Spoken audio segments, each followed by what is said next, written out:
کے مطابق خوشبو استعمال کروں گا اور مل کر ہم رب کی بارگاہ میں سر پر سجود ہوں گے، اللہ کے گھر میں جمع ہوں گے. اور یہ خوشی کا جو ایک انداز ہے، یہ کیفیت ہے، یقیناً یہی ایمان کی نشانی، یہی ایمان کی شناخت اور یہی ایمان کی تر و تازگی اور ایمان کے اضافے کا ذریعہ بنتی ہے.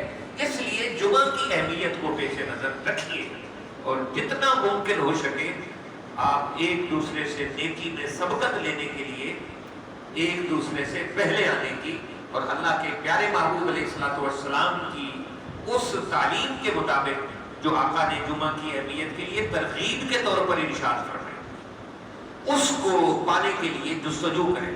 کہ کبھی تو زندگی میں ایک دفعہ ایسا ہونا چاہیے کہ میں سب سے پہلے جمعے میں گیا.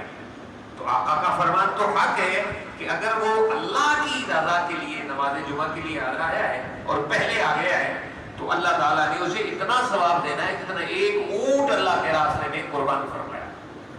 تو پھر جب بھی گفتگو ہوتی تھی دو انداز ہوتے تھے آقا کی تعلیم کے گفتگو کے. ایک انداز ہوتا تھا کہ آپ رغبت دلاتے تھے اور دوسرا کبھی بھی تعلیم اور تبلیغ فرماتے تو اس میں تھوڑا سا خوف بھی پیدا فرماتے.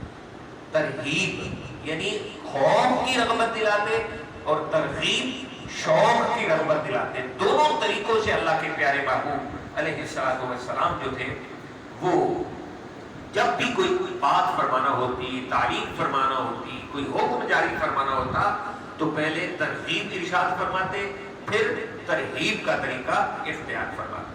جیسا کہ آپ نے جہاں صلی اللہ تعالی علیہ وسلم کی تعلیمات ہے کہ آپ آقا فرماتے ہیں یسروا ولا تعسروا.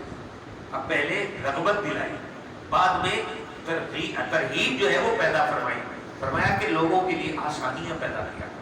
اب اللہ کے پیارے محبوب علیہ الصلوۃ والسلام اپنے غلاموں کو تعلیم ارشاد فرما رہے اور ایک جملہ ہے اور پوری زندگی پر محیط ہے.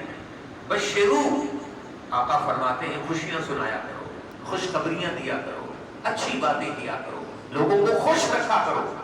ولا تنفروا، نفرتیں مت پیدا کرو، دوریاں اور بغض اپنے درمیان مت پیدا کیا کرو. اور دوری اور بغض جو ہے ہماری زبانی پیدا کرتی، ہمارا کردار ہی پیدا کرتا ہے اور ہمارا انداز جو ہے وہ آپس میں دوریاں، نفرتیں اور بغض اور خلائیں اور برزخ پیدا کرتا ہے.